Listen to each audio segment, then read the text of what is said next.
Cool. What are you most looking forward to in 2000? Sorry, better record it. What are you most looking forward to in 2014? What I'm looking forward to most in 2014 is who jumps out of the box, because it's going to be a really even season. There's going to be 12 or 14 sides battling for a top 8 real position. I think the one that jumps out of the box, that's what I'm looking forward to. Who do you think will win the flag? I think Hawthorn will go back to back. Even though they've lost Buddy, I think they've brought in some great players and they've got some unbelievable midfielders and some really talented forwards still. The Player of the Year or Brownlow? Player of the Year, Brownlow. You can't go past Gary Ablett again. They're going to win enough games this year. They won 8 last year. They might win 10 this year. So Gary Ablett again for me. And the surprise packet, the team? So I reckon the surprise packet is going to be the Bombers. I think after last year missing out in the finals, I think they're a premiership threat, the Bombers, this year. They started slowly against the Gold Coast in the NAB Challenge, but I think the Bombers are the real deal. Which player will step up this year?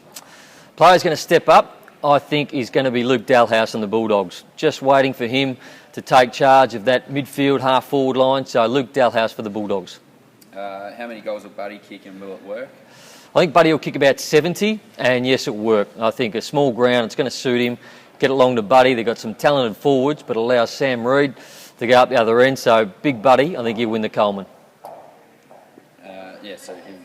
So Buddy for the Coleman? Yeah. I reckon Buddy will win the Coleman as well. He'll just pip Jack Rewalt. Disappointing he's not doing any media, Jack Rewalt, but you know, you got to do what you got to do, son. How long will that media ban last?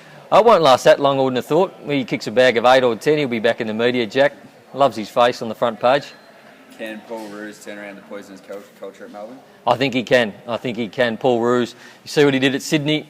He's going to put his stamp on that footy club, and I think Melbourne are only going to go up and up. Whether they win 6, 7, 8 games this year or 10, we don't know, but certainly they'll play a better brand of footy.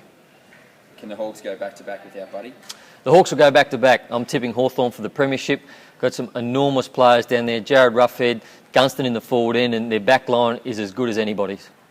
Can the Suns make their first final series? No, I don't think so. I think they're going to be around the mark. They'll be pushing for the 8. I just don't think they've got the experience at the moment and the bigger bodies through the midfield to make a final series. This can just sort of be take the piss type stuff, if you like. What are you looking forward to in the 3AW commentary box? Well, I don't know much about the 3AW commentary box. My first year, so I reckon what I'm going to look forward to is me just shutting my mouth and just taking it easy, seeing what happens around the box. And then I'll unleash next year. Which 3AW member are you looking forward to working with? Chris Johnson. I love Chris Johnson as a player. When he played at Fitzroy, I had number 2 on my back, and I'm looking forward to working with Jono again. Cool. Thanks for that. Thanks, Browny. No worries. Easy peasy. That's all I